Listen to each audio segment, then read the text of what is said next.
You're listening to the Bulldog Hour, getting you inside the Wilson football program with weekly game previews, recaps, highlights, and interviews.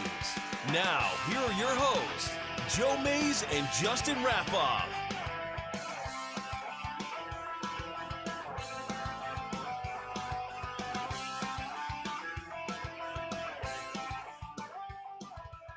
All right, well, welcome back to the Bulldog Hour, everyone. I am one of your hosts, Joe Mays, and sitting next to me is my co-host, Justin Raffauf. Yeah, it's good to be here again.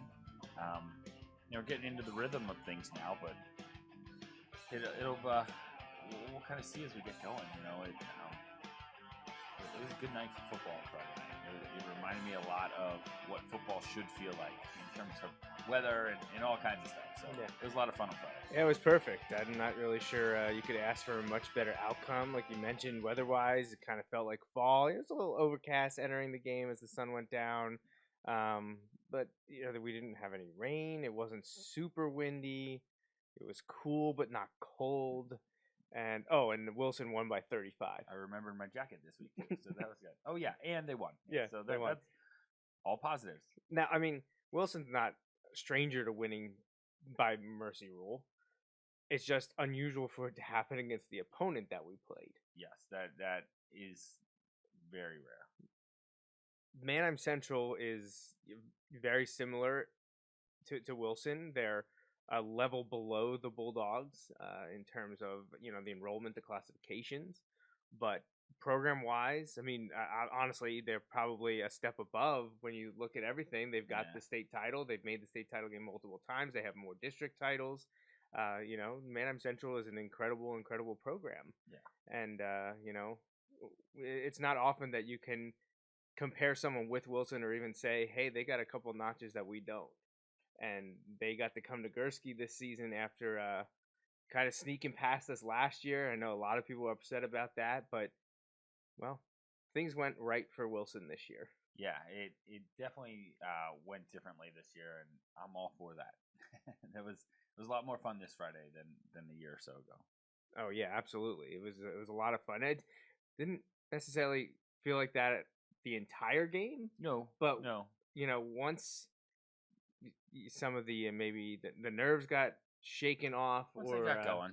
Yeah, it took a quarter and a half for things to start rolling, and I know the coaching staff doesn't want to hear that. They want you on your A game from the first kick. Right, and we've mentioned that before because it was also one of the things that Coach Thomas brought up in his preseason interview was fast starts. We need to start and fast. Avoiding the slow starts. Yeah. And I wouldn't say we necessarily avoided the slow start. We didn't have a horrible start, but kind of second week in a row where we spun the wheels a little bit maybe coming out of the gate. Yeah. So we didn't crash coming out of the gate, which is good.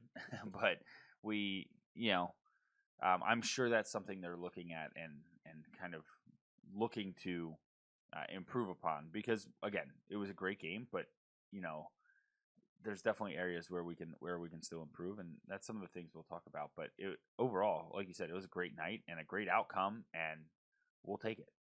Wilson is 4-0 for the first time since not that long ago, 2014. But it just feels fun. Like, it was. I was just thinking about this. I was like, are we having the most fun we've had since 2014? I was like, no, I don't think I would go that far because obviously there were fun moments the last 2 years, but we always felt like what else is going to go wrong? They've been dealing with injuries for the last 2 years. And I mean, really, at the beginning of this year, people thought, oh, here we go again when Matt Fry went out early. Luckily, the team showed that they didn't necessarily need him to get through the non-league slate. Right. But I was just trying to think, when was the last time, the feeling around Wilson football was this fun? And I would probably say back in probably like mid-2016 after the non-league slate, Bulldogs went 3-1, I believe, or actually it would have been, I guess, 2-1 because the league would have been oriented differently at the time. But then Wilson, plowed through the LL League again, continued the streak, won the district title that year. I feel like that's probably the last time that people were feeling really good in West Lawn. Yeah, I don't think there's any real denying that. And some of it wasn't necessarily up front, but as the seasons went on, it just had a different feel for some of the last couple seasons. And that's just kind of the way it goes, and we talk about some of that is just, the emergence of other teams. Oh, yeah, for sure. That definitely plays a huge role in that. So it's not an isolated, cause or anything like that. But yeah, when you look at the team, it's just been a lot of fun so far this year, and hopefully they can keep working hard and keep it going because we enjoy it. No, absolutely. I'm sure they do too. It's been a lot of fun, and I don't want to spoil our interviews from later, but we talked about now that it's over. Did we think this team was going to go 4-0 in the non-league slate, knowing, what was ahead of them? And I think most people would say probably not. No, you and I said not worse than 2-2, hope for 3-1, and 4-0 would be incredible. Right. And guess what? And here we sit 4-0. Pretty incredible. Yeah. So, hats off to the team. And when I sat down with these kids before the season, they said that they play as a group. There's a lot of seniors playing important roles, and they peppered in there a few important juniors. And I actually would be interested to see with the way things are now, what it would look like to play Central Dauphin again. Yeah, it would be interesting. You never know that may occur in a couple months. Right, but, it's something that could happen. I'm not a fan of rematches. No, but during the season, but I'm just interested to see where we're at. What that would look like if both teams weren't in their first game. Well, and I think they were our best measuring stick so far. Because we Mifflin, they couldn't even stay on the field with us. That was not a game. No. Springford had its moments, but eventually we pulled ahead. Same thing with Manheim Central. There were parts of the first 20 minutes or so, we were wondering, hey, what's going on here? And then the strength of the teams came out, but it was a grind against Central Dauphin, and I'd be interested to see, how that would go now. But we've got a full review coming of the win over Manheim Central, plus a preview of the LL League Section 1 opener coming this Friday in Millersville against Penn Manor. But before we do that, we are going to take care of some of our housekeeping stuff, and that is just to first thank our sponsors, those that help us here kind of keep the lights on and keep our costs down. Mays Sandwich Shop, my dad Bill, very helpful for the 5 seasons that we've been doing the show now. Topher's 10th and Elm Cafe, new sponsor this season. We appreciate their contributions, and of course our 2 anonymous donors. I can't say too much about them because they don't want me to, but we appreciate their support of the show. And if you would like to support the show, there are a variety of ways you can do so. Sponsorship and advertising, the in-kind donations, visiting the website, bulldoghour.com is a great reference, not just for the show, but for announcements and stats and history surrounding the program. And then Mr. Raffauf's favorite, spreading the word. Yeah, like and share, right? We were starting to get more and more feedback, on just from people as we go through, and that's great, and spreading the word. If you like what you see, that's awesome too, because then it's just more people find out about it.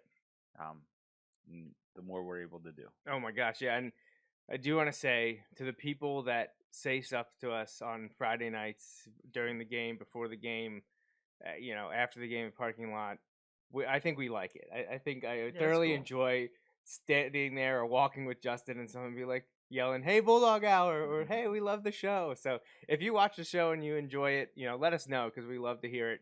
We appreciate the feedback, and we love doing it. So just let us know if you like it too. Our next live show will be in a week, September 22nd, same time, same place, live as usual, and we'll recap the game against Penn Manor.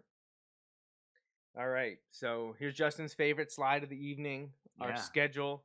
It's crazy. We're moving to halfway. We're approaching halfway. Because there's 7 slots there. So when we preview a week from now, we'll basically be halfway through all the stuff I had put up for the 2019 season. Wow. Next week is essentially the halfway point for all of it, which makes sense because we will be talking about recapping the 5th game and previewing the 6th game. So we're right on that mark. Yeah, when you look at the regular season schedule, this game coming up is the halfway mark, of the regular season. That's insane. Yeah.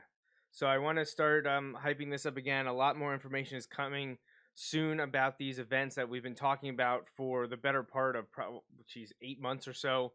Remember, we're celebrating the 75th season of Wilson football, and we're having a celebration on Friday, October 11th during the game versus Warwick at Gursky. That is the Tradition Club event honoring past title teams, 5 of them, 1969, 1979, 1989, 1999, and 2009. We'll have members, players, coaches from those teams back, and we'll recognize them at halftime, and then we'll continue the celebration the next day. Saturday evening, October 12th, will be the alumni flag football game, and then a football personnel, football alumni evening reception at PJ's will follow that. So a lot of good stuff coming up, and very soon, hopefully, maybe even tomorrow, tickets will go on sale for both events. So you can buy your tickets. They'll be available online, and in person you can purchase them at Mays Sandwich Shop. So be on the lookout for that, all coming really soon. And things are really coming together for the flag football game. I've got a lot of balls in the air right now, trying to juggle a lot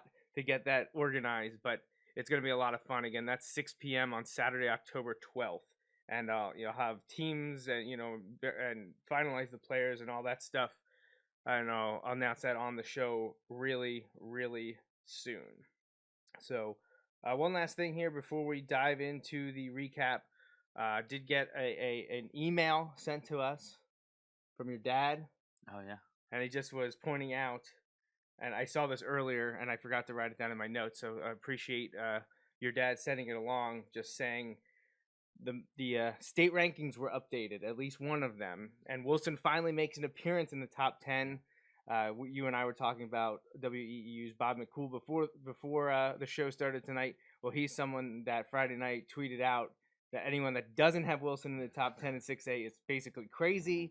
And here they are, Max Prep's excellent 25.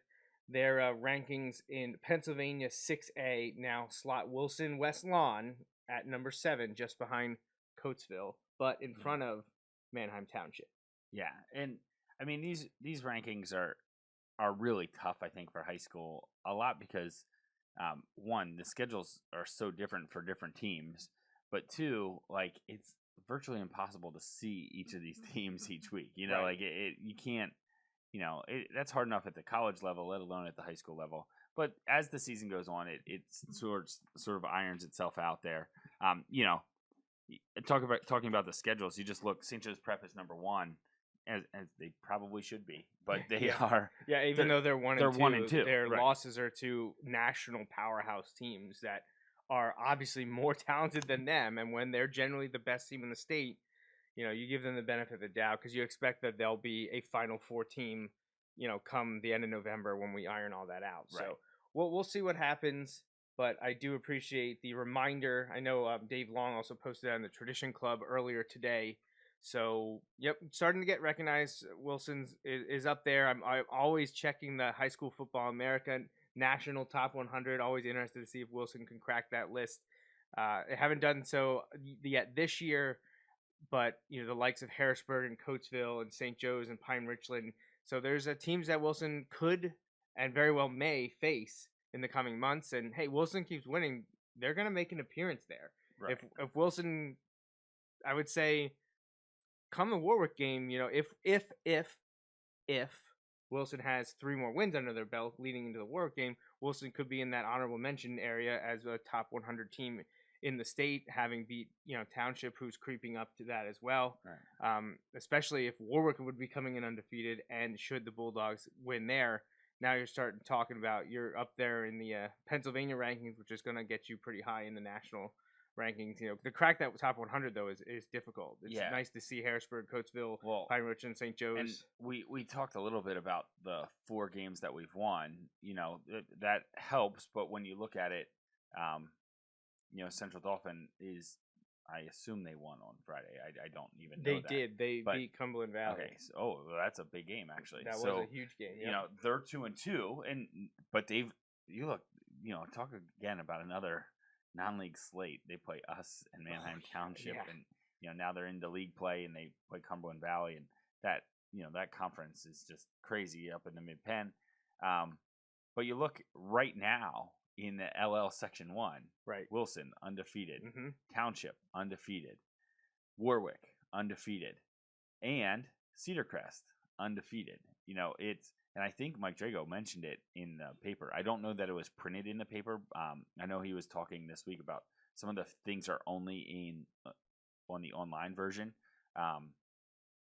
But he did kind of his wraparound kind of coverage, and that's one of the things he talked about was just the crowded Section 1 and how Section 1 play for some teams started this past week, and so it'll iron itself out shortly, but for over the next month and a half, it's really going to kind of come into focus, obviously, and we'll see how that all plays out. But right now, those teams, and they all have some quality wins, so it's going to be interesting to see how that goes as we go through.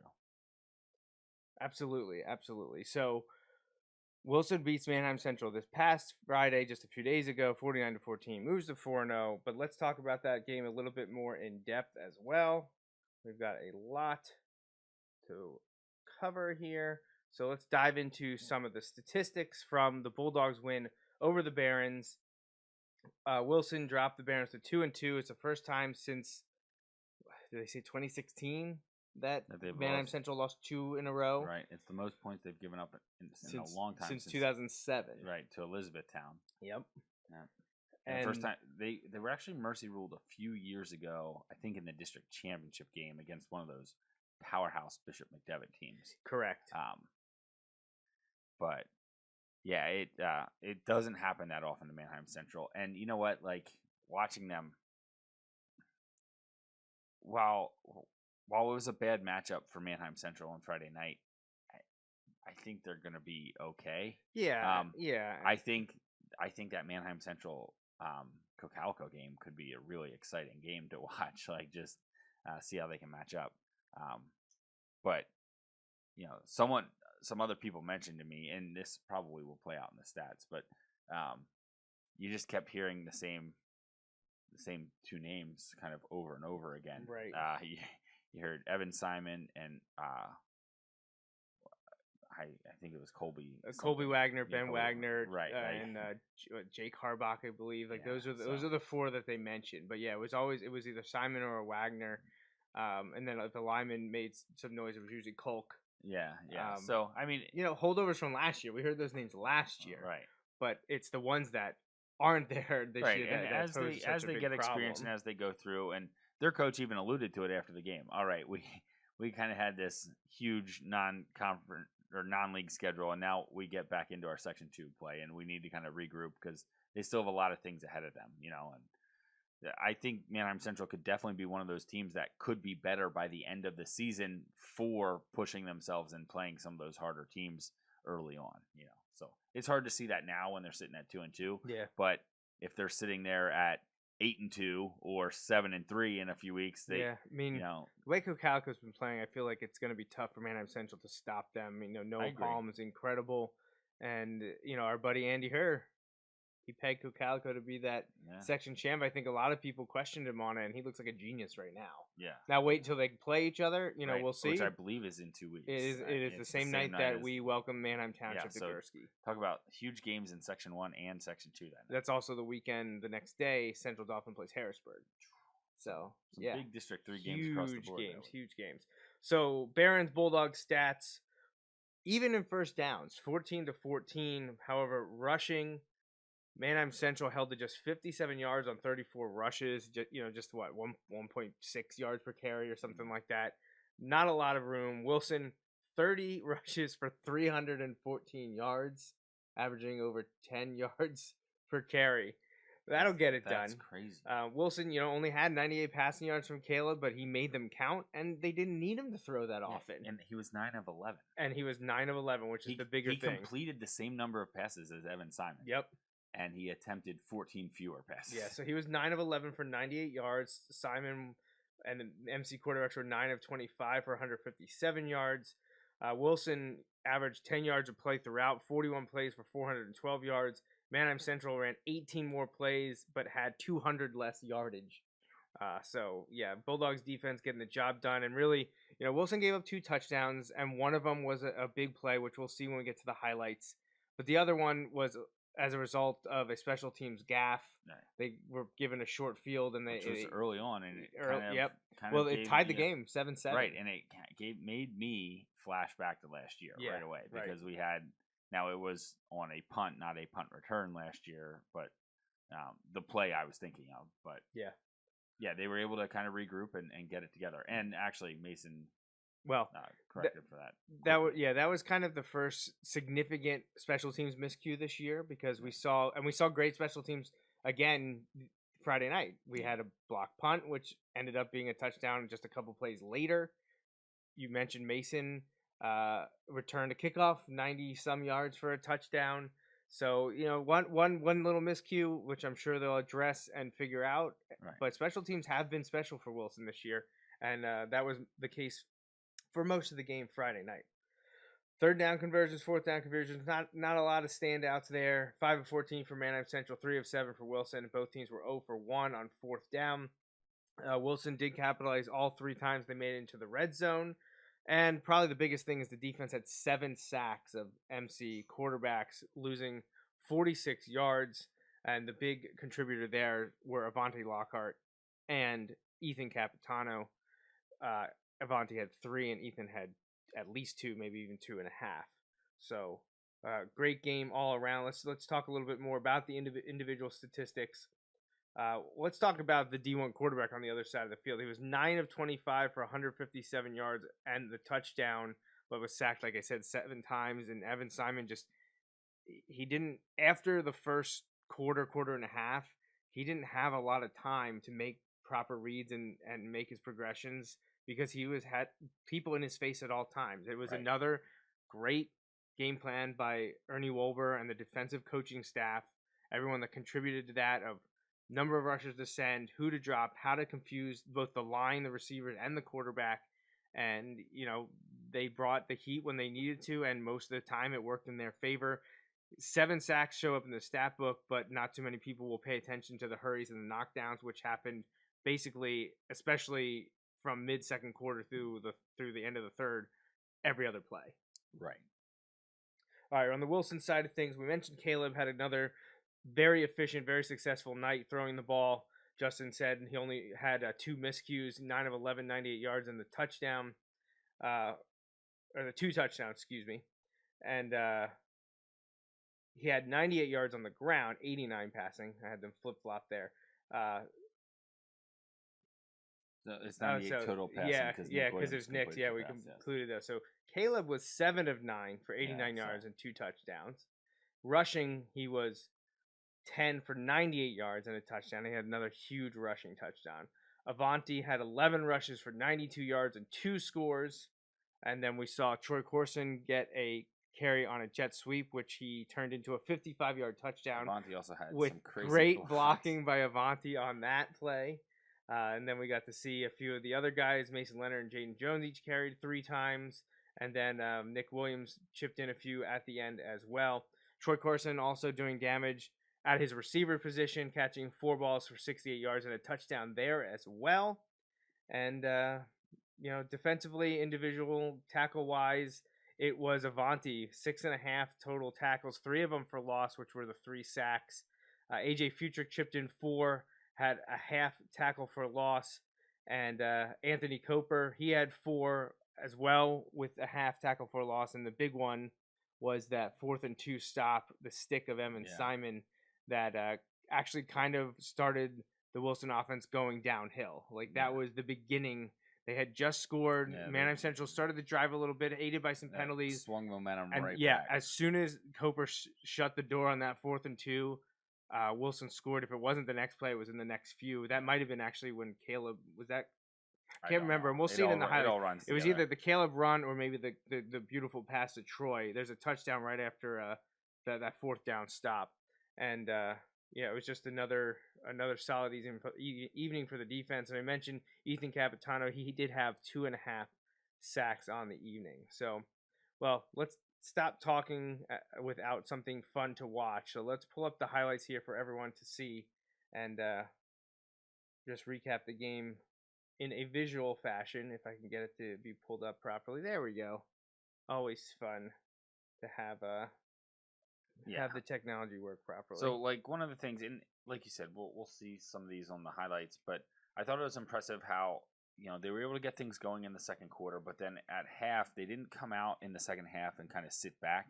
They stayed on the attack, and because they were receiving the ball, and it's like, look, we can go send a message kind of quick here. Right. And they were able to do that instead of kind of sitting back and letting a team hang around. You certainly don't want that to happen. So this is early on. This is Troy's jet sweep. And if you watch Avanti get out there and just he levels a guy. Troy makes a guy miss, and then Avanti stays with him, speeds up, and walks right in front of the defender to allow Troy to waltz into the end zone. So that put Wilson up 7-0. Now we're going to see Caleb, masterful with his footwork, gets caught here, though, trying to make something happen near the end, and fumbles the ball, turning it over to the Barons. But they would not do anything on that drive, I believe. But then the punt that is forced at the end of that drive is what happens here near the end. Mason's unable to get it because of the bouncing ball, but one of the blockers follows his guy and bumps into it, giving the ball to the Barons deep inside the Wilson territory. I think it was on like the 13. Yeah. Evan Simon calls his own number. He slips through a few tackles, evens the score at 7-7. And this is the point that we were talking about. Oh, man, we don't want this to be like last year. Well, the ensuing kickoff. No, good. Are we going to do this again? It's like every week at like the minute mark. So let's get that to unfreeze because it's a very fun highlight. Anytime you can see a return touchdown, always good. So we're gonna reload that, see if it works, and we'll jump right back to the kickoff return after Manheim Central even the score, and we're gonna pull that up. Let's see if we can get that going. Here we go. All right, so here it is.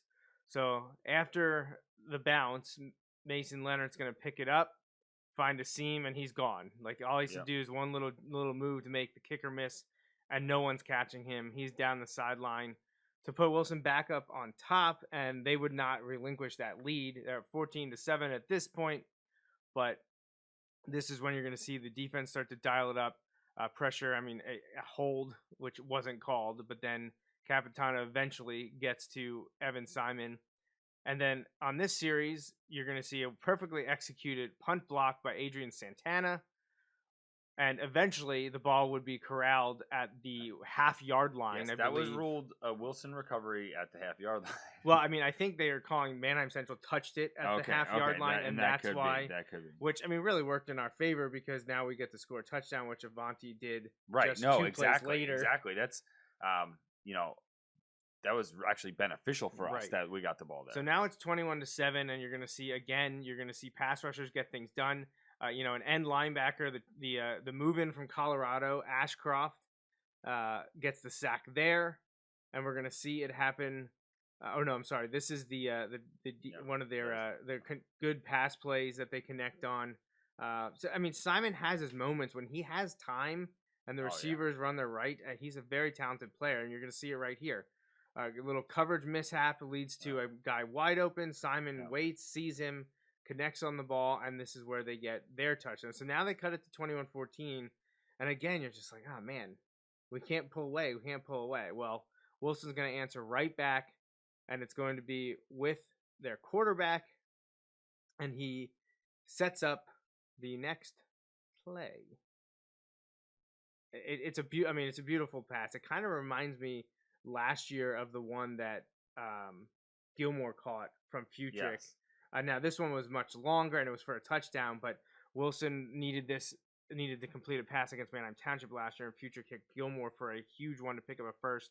It was a beautiful thrown ball last year and this year by Caleb to Troy. And again, more sacks for the Wilson defense. And let's throw in another here. Oh no, this is the Kper stick. There it is. Yeah. 4th down stop. And that was huge. 28-14. Look at that hole, man. And he just tucked in and goes. And he's off to the races. No one's catching him.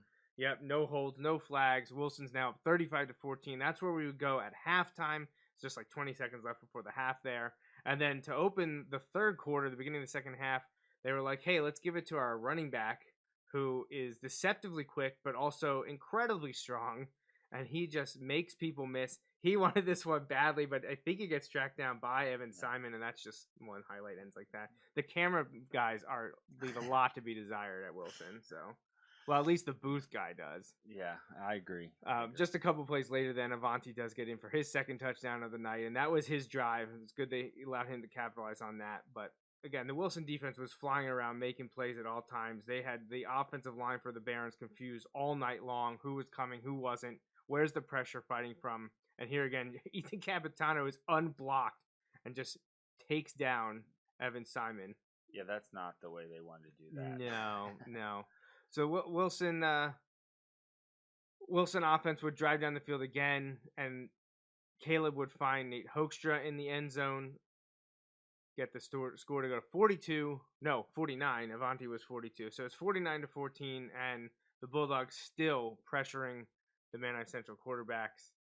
And, not much else to say. We've got a nice run here near the end of the game with the backups and JVs from Jaden Jones, who, looks like a future star for Wilson and has really taken hold of that, that at worst third position and maybe even at times, kind of a 2B, him and Mason right in there.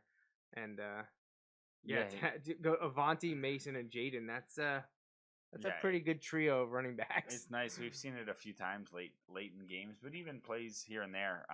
But you see Jaden come in and just do really well, which is nice because while Mason has had some of those huge plays in some of the games, Mason is going, he is Both playing on ways. offense and he is playing a lot on defense. So to have another back that you can put in there, that's huge.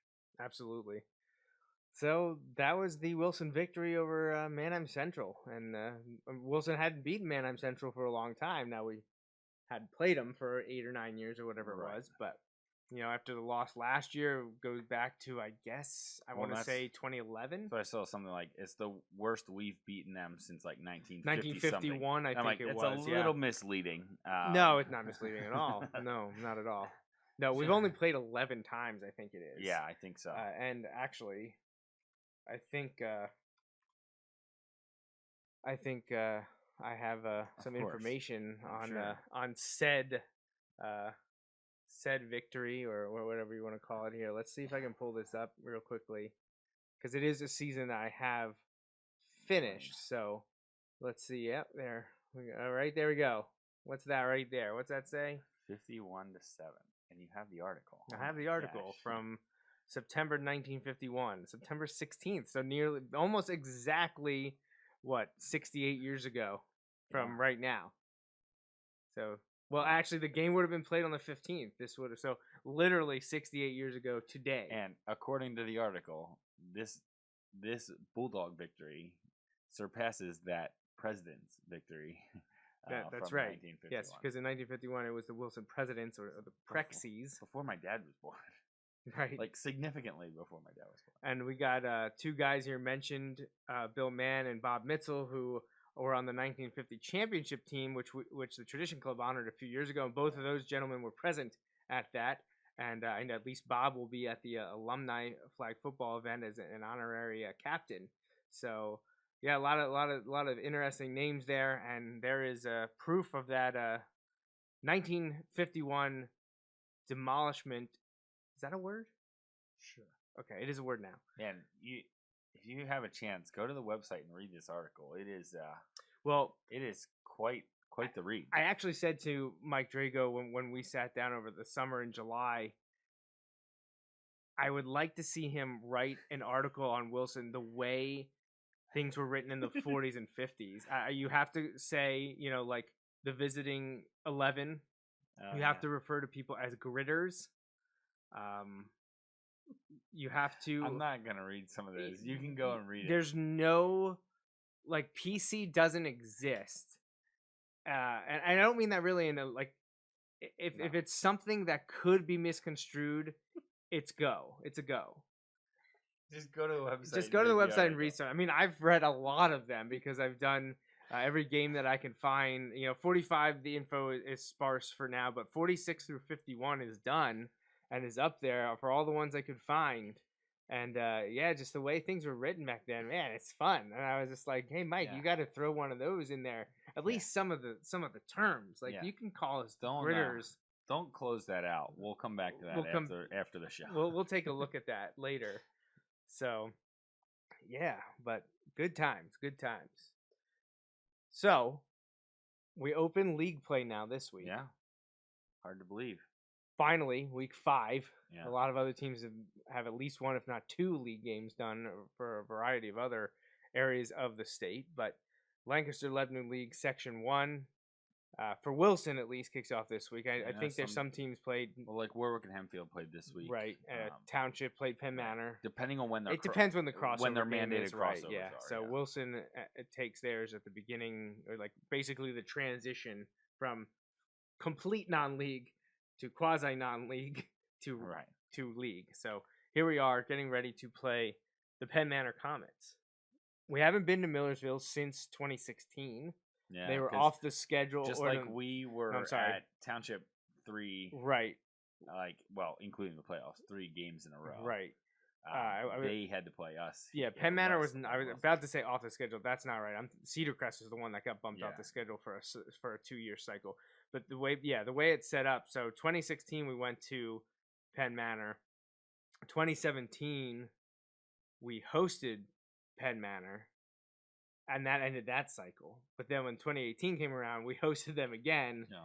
So now we get to go to them in 2019. So it's been 3 years since we've journeyed to Millersville, which I think most people would probably be okay with because it can be a parking nightmare. Yeah, in my opinion, it's my least favorite of the drives. The Central Dauphin is not a fun drive either. Yeah, that's not a great drive. But it's only like at the end that it's a terrible drive. Like that one, it's like the last 5 miles or so. You know what I mean? Like the turnpike is what it is. And that's the way we go. Some people go across 78 and stuff like that. This one's no fun at all. I do not like this drive. We've talked about that a lot. Yeah. And Penn Manor High School is like completely under construction, which should make things more interesting. Buddy sent us that tidbit. Yeah. I mentioned Andy Hurt earlier. Yeah. So he's going to be there. Yeah. So excited. He's covering the Wilson Penn Manor game. Excited to see him after the game. He's a great follow. Make sure you follow him on Twitter at Andy Brackets. He covers a variety of LL or District 3 teams for Eastern PA football. Yeah. So Penn Manor, what do they have? They weren't very strong last year. I believe they were 1-9 with their only win coming over McCaskey. So far this year, they are 1-3. They won the season opener at Conestoga Valley 19-13 before falling at Lampeter Strasburg 35-0. At home against Dallastown, close 23-20, and then this past week they went to Manheim to play Township and got absolutely blitzed 65-7. Yeah. So make out of that whatever you would like to, but the team is close to the same that they had last year because they started a lot of softs and juniors last year. So most of them are back this year. So they have some returning starters. I believe it's 7 on both sides of the ball. They do not have their quarterback back, but some of their standouts expected to be this year, Josh Gibson at running back and defensive back, and Nick Baker as well. So like I said, tough last year, tough few years since Todd Mealy left that program. What was it, after the 2014 season, I think it was? I think so. Yeah, I think this is John Brubaker 5th year. I think he was there starting in 2015, if I recall. Okay. I'm not sure if it says it on this site or not. But they've struggled since Todd Mealy resigned and moved on to do other stuff in his personal life before resurfacing at a couple stops, and now head coach at Lancaster Catholic. Yeah.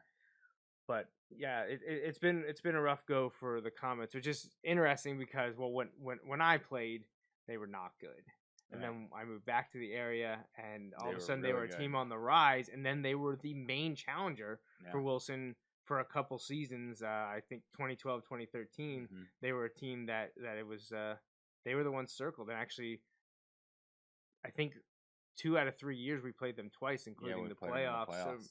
So we had played them a lot. Always came out on top though, and then we kind of transitioned to Township, and that's where we're at now. Yes, Township being the big Lancaster-Lebanon League opponent for us. But I do have some highlights of Penn Manor games of late, so we can kind of check out what we're getting from Penn Manor here as we talk about the game that is coming up this Friday. All right, so this is their game recap from 2 weeks ago against Dallastown. Remember, this was a close loss for the Comets, 23-20. Just a couple highlights from that game, but this, I mean, we can't sugarcoat it too much. This should not be a close game. This will probably be the least talented team that Wilson has played this season. I mean, score-wise, you would say right now that's probably Mifflin, and that's not just rivals taking a shot at one another. If you look at the 4 teams Wilson has played, probably the weakest were the Mustangs. But based on results so far this season, I would say that Penn Manor probably is right there. This should not be a close game, and hopefully the players go into it knowing that they need to get in, start fast, take care of business, and get second teamers, JV personnel, meaningful time, and get focused for the event that's going to happen in 2 weeks. Yeah, and like you said, I mean, you looking at it, you can draw all kinds of conclusions before we, just from the information that's available, right? But when we look at it, that doesn't change a lot in terms of you need to go and handle your business, because if you don't, then it ends up being something it shouldn't, and I don't know what that outcome would necessarily be, but if you're not ready to go, all of a sudden you find yourself in a situation that you shouldn't be in, and you're on the road. You need to go and handle your business. You need to go and be prepared. And so we just mentioned, while yes, there were lots of great things about the Manheim Central win, no one would call that game a perfect game from Wilson by any stretch. And I know we kind of talk about that each week, but it's just like there's plenty of things we should work on. And I want, not just me, this isn't about like my eyes and viewing of the game. It's all about you, Justin. I know that lots of things are, but this isn't necessarily. But it's one of those where when you look at this, it's just go and improve on the things that we need to improve on. That's what I want to see. Yeah. The things that we're trying to work on, the things we want to do, go out and handle your business. And, Wilson has history on its side as well. And I mentioned Penn Manor generally has not been a strong team. Most of the time, Wilson has played them safe for a few shots. 6-7 years ago, there were 3 or 4 quality Comet teams that were a threat to the Bulldogs. That has not been the case historically. And actually, overall, no matter the team that they threw out there, Wilson has never lost to Penn Manor. Right. Ever. And unfortunately, I don't have the most recent stats book. I was supposed to pick it up Friday night. It has the really cool cover that Coach Downs put together. Yeah. I know Paul Roberts already has his copy, and it has like helmets through the years, which goes perfectly with what I've been doing on BulldogHour.com. And I want to say right now Wilson holds a record of 26-0 against Penn Manor. But Wilson has never lost to the Comets. And they shouldn't this week. Right. No, it shouldn't happen. Shouldn't. You never know what will happen, but it shouldn't happen. It would be a huge upset. You can't look ahead. No, and that's exactly there is that huge game right in 2 weeks. You can't get caught looking ahead to what's happening on what is it, the 27th. Right. You have to take care of business on the 20th. If you want that to still be a huge game, you need to go out and handle your business this week. Right, you're going to take the meaning out of it if you lose a game that you shouldn't. like Maryland. Right. So yeah, as Penn State fans, we're happy to escape the game against Pitt with a win. Never a doubt, man. Never a doubt. Even though it wasn't the butt kicking like last year that we wanted to happen again this year.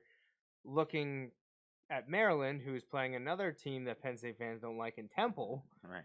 And Temple beats them. Takes it to Syracuse last week. I mean, destroyed Syracuse last week. Maryland destroyed Syracuse. But didn't handle their business this week. Yeah, and they probably got caught looking ahead to, 2 weeks, essentially, because that game's... But their next game, the same they both weekend, have buys this week. So you can't get caught, and it happens all the time. Right. It's obviously happens a lot in high school, but it happens in college. Right. Not as much in the pros, but there's a lot more parity there to begin with. But, you can't get caught looking ahead. The coaches say it, and the players say it all the time. Lip service of 1 week at a time. Every team's really strong, every team's really good. And while that's not true, it has to be true to you every week. Like you have to go into it buying into that philosophy. Yeah, absolutely. If you don't, you're gonna have a setback. And it's one of the things that the kids and the coaches have told us, a lot over the years. But especially we've heard that a lot this year, and so far they've backed that up. And that's something they need to follow through with, and I believe they will this week. They need to be ready to go, but I'm confident they will. Right. We skipped past part of our stuff from the Manheim Central game. So before we close out the show, we're gonna quickly go back and revisit Manheim Central. We've got a couple things here. One is player of the game, which is going to be our first repeat winner of the year, and that is Avante Lockhart. Back-to-back wins for him. Our player of the game versus Manheim Central, 92 rushing yards and 2 touchdowns, and he had those 3 sacks in a monster game. And the best part about that isn't even necessarily on the stat sheet. It's seeing him play hard and give 100%, even if he's not the focal point on offense, right? Or if he's not the first contact on defense. He is always flying to the ball, or like we saw in the highlights, helping block downfield. Flying for that block, and then not just being like, oh man, I crushed a guy, I'm good. Like if he doesn't beat him, it's his fault. No, he ran downfield and didn't get a penalty by only catching him. Didn't get a penalty by pushing him in the back. He took the few extra yards to actually get in front of the guy and make sure that Troy wasn't going to be caught, and score that touchdown. So that was awesome. Yeah, so congratulations to Avante, our player of the game, 2 weeks in a row now. And, of course, we forgot to play the interviews. We talked to guys after the game, after the win. They're real quick. We don't like to keep the guys long. We know that they want to go see their friends and family after a big victory. So we did talk to Anthony Kper and AJ Futrick, a little defense talk, and then we wrapped it up with an interview with defensive coordinator Ernie Wolber.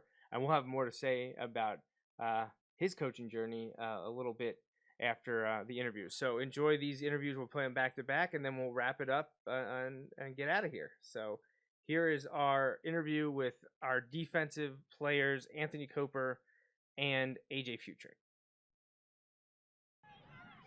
All right, we're post-game after another Wilson victory, 4 in a row. Here joining me are some linebacker standouts, Anthony Kper and AJ Futrick. Guys, what does it feel to be undefeated after that brutal non-league schedule? Feels great. We came out last year. We didn't do too well in the non-league. We went 2-2. We haven't done too well in the past few years, so it just feels great to come out 4-0 heading into the league. Feels great. We're just taking it game by game now. We got big teams coming up, and I think we should be able to handle them. What was the biggest key on defense tonight? Did you key on Simon? Was it shutting down the running game? What were you guys thinking heading into the game tonight? We had the key on Simon. He had about 50 rushing attempts coming into the game. He was a large part of their offense. So me as a middle linebacker especially, I would shadow him a little bit, follow him around, because we had to make sure he didn't get off and running because he's a pretty good quarterback. Yeah, same thing. Simon, he likes to throw a lot of quick routes, so we slowed that down a lot, and the linebackers had to drop into the flats better. All right, you got a couple key stops, some third down, fourth downs, none bigger than yours at midfield. What did you see as Simon was coming up to the line, getting ready to snap? Were you sent on a blitz, or did you just read it? I read it, but I knew it was 4th and short. They like to run with their quarterback a lot. I saw him take the snap, start going towards the line, so I came up and made the tackle. All right, so another great defensive effort, just 14 points scored, and they were put in a tough situation earlier in the game. Complete destruction of Manheim Central, which does not happen often, and these two guys were a big reason why. So, gentlemen, thanks for joining me. Good luck next week at Penn Manor. Thank you. Thank you. All right, post game after the win over Manheim Central with Wilson defensive coordinator Ernie Wolver and coach. Another great defensive game from your defense. What was your goal coming into the week? Was it stop the running game, forcing the pass? Was it key on Simon? What were you telling your guys coming into preparation? We felt as if running game, we could handle the running game for the most part with some different defenses. But obviously Simon's, he's a great quarterback and he's a tough kid. And our job was basically to try to shut him down or control him. We can't really shut him down, but try to control him. Try to get heat, try to get him off his spots, and straight drop back, try to get him off where he wants to set up and throw. Make him throw off the wrong foot, things like that. So that was our goal, and I think we did pretty well tonight. A brutal non-league stretch is over. You come out unscathed, perfect 4-0. Now that we're done with it, going into the season, what did you think your chances were of getting through there undefeated? Slim and none. I really thought we could come out at least one loss. The kids played so hard. The kids bought in. The kids are going hard. They're practicing hard. They're learning our schemes. And I honestly, I'm stunned before now at this point. I really thought we'd come out 3-1, 2-2 at best. 4-0 for the first time since 2014. That was a pretty good season. So we'd like to see that momentum continue. Enter league play now. Penn Manor this week. What can we expect to see from the Comets offensively?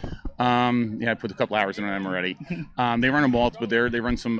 They usually have one back in the backfield, very little empty. Sometimes put two backs in the backfield, a little bit option game, quick throws. They like to run outs. They like to run bubbles. Get their athletes on the perimeter. So hopefully we can hold up on the outside. So far through the first 4 weeks, the defense has played incredible. What one or two guys have really stepped up and had an incredible first half of the season, first third of the season?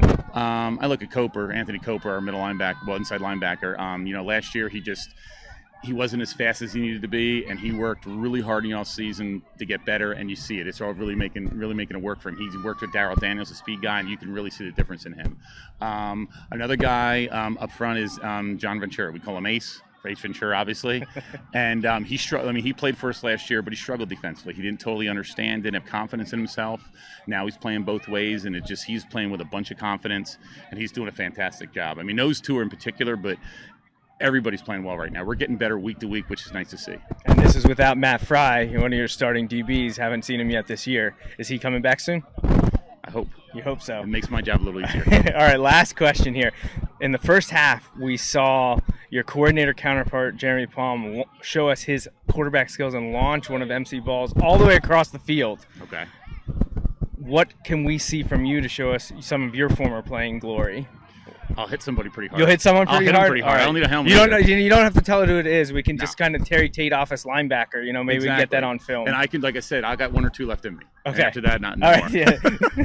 All right. Well, thank you so much for joining me, Coach, and good luck next week at Penn Manor, and hopefully we'll talk to you again soon. Thank you very much, Joey. Have fun. Thanks. All right, so those are our post-Manheim Central game interviews. We like to do that after victories, and we've been busy the first 4 weeks. Yeah, I hope we get to do lots more interviews. Yeah, when we, not always the smoothest thing because sometimes I have no idea what to ask or what to say, and the stat guys are always really good and bring that down, and I'm like, I have no idea how to frame these questions this quickly, and the guys are standing there waiting, but it's always a lot of fun. We try to mix it up. We're trying to hit different people each week, but we want to hear from some of the key contributors, so we'll rotate through and hopefully hit a few more different guys this Friday night at Penn Manor. Big note on the stats front, on the milestones front. We mentioned it at the beginning of the year that there's a couple big ones coming up coaching wise. Coach Doms now sits at 149 wins as head coach at Wilson, and he is 2 wins away from tying John Gursky's program record, 3 away from breaking it. He we expect to see him get 3 more this year to become the all-time winningest head coach in Wilson history, and that'll happen when he gets to 152, which very well could happen in the next month. Yeah. So it's exciting to know that that's on the horizon with the success of the season so far. And the man we just talked to, Ernie Wolver, sitting at 199 victories as a Wilson football assistant coach. So the next Bulldog W is number 200 for Wilson's current defensive coordinator. Yeah, that's crazy. So, last thing here before we head out, had comment on the Facebook live stream from Thomas Brendel, reminding us that Wilson's victory over Manheim Central ties the program in all-time wins. Both have 564. He does say that it took Manheim Central 3 fewer years to get there, but Wilson wasn't exactly the powerhouse that we've been since, for the last 50-plus years. The first 2025 at times were rough. We appreciate all the contributions from the coaches and players from those teams, but we always make note that once Big John Gursky got here, came down from the Minersville program, he really revolutionized football at Wilson, and things have been going pretty well for the Bulldogs since then. Yeah. It's one of those, when you talk about the programs, growing up in Lancaster County in the 90s, Manheim Central was the program. It was front page of the paper. Well, a few years ago when we broke the streak for section wins, and extended, but I remember when Manheim Central lost, and that streak ended, it was front page of the paper, not sports section. It was front page of the paper, and it said Hades froze over. All right, was the headline. Yeah, wow. Manheim Central football is one of those elite programs, and I think it says a lot of both programs. The longevity, it's not just years here and there, but no, it's generations, wins is a lot, decades. Yeah, it's incredible. So the last thing that Thomas says in the chat is that he has a program from the 1950 game in his collection. He tried to send the cover. I don't see the picture posted, however, but I do have that game recap on BulldogHour.com under 1951. And at the time, I believe this is correct, Manheim Central was Manheim Borough. Yeah. There was Manheim Township and Manheim Borough. Manheim Borough becomes Manheim Central. I believe I have that correct. And we actually saw it flip-flop here because in 1951, the paper refers to them as Manheim Central. And here in 1950, the paper refers to them as Manheim Borough. And they squeaked past Wilson 33-27. But I think this was in West Lawn, I believe. And I think I actually have sent this one to you before, because if you see, I left something in there for our friend and your former roommate, the Browns winning something for a change. But it was over the Eagles. So, thanks bring it all together for you. I left that in there for all to see. But yeah, back in 1950, September 17th, 1950. So just about 69 years ago, Manheim Borough 33, Wilson 27, and apparently Thomas has the program from that game, and I would absolutely love to see that. Yeah, you're gonna hunt that down. I have held ones from the 50s through Bob Mitchell when I did my documentation and promotion of the 2015 season. I did the 100-day countdown.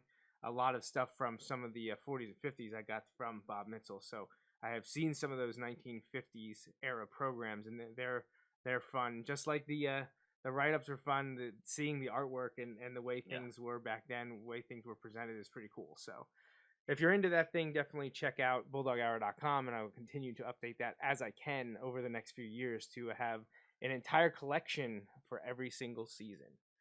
But I think that pretty much wraps it up. I don't think we have anything else to discuss. Any closing thoughts? No, just like we mentioned, make sure you're ready this week and get the job done, and then we can move on to the next week. Don't overlook, don't look ahead, because then nothing good can come from that. So I'm confident they'll be ready to go. The coaches will have them ready to go, and they can go out and handle business next week. Yeah, we know the coaches will be focused and ready to go. It's keeping the boys focused as well, and you just can't get overconfident at this point. You have to go week by week. Now that you went through the gauntlet at the beginning and you are undefeated, you want to keep that going over these next 6 weeks. And then if you do that, you're in prime position to continue it through the district playoffs, as you now have the opportunity to host 3 more games. Right. First time that the number 1 seed, should they continue to win, would host the district championship at their home field. Yeah. So it would be quite incredible to be able to do that this season. But we don't want to talk about that yet. We're focused on Penn Manor and the Comets this Friday in Millersville. We hope to see you there. For Justin Raffauf and the Wilson football program, I'm Joe Mays. And remember, go Bulldogs. Thanks for listening to this week's episode of the Bulldog Hour. Want more Wilson football? Follow the show on Facebook, Twitter, and Instagram. Subscribe to the podcast on iTunes and SoundCloud. or visit www.bulldoghour.com. The Bulldog Hour is a featured program on jmnjrradio.com.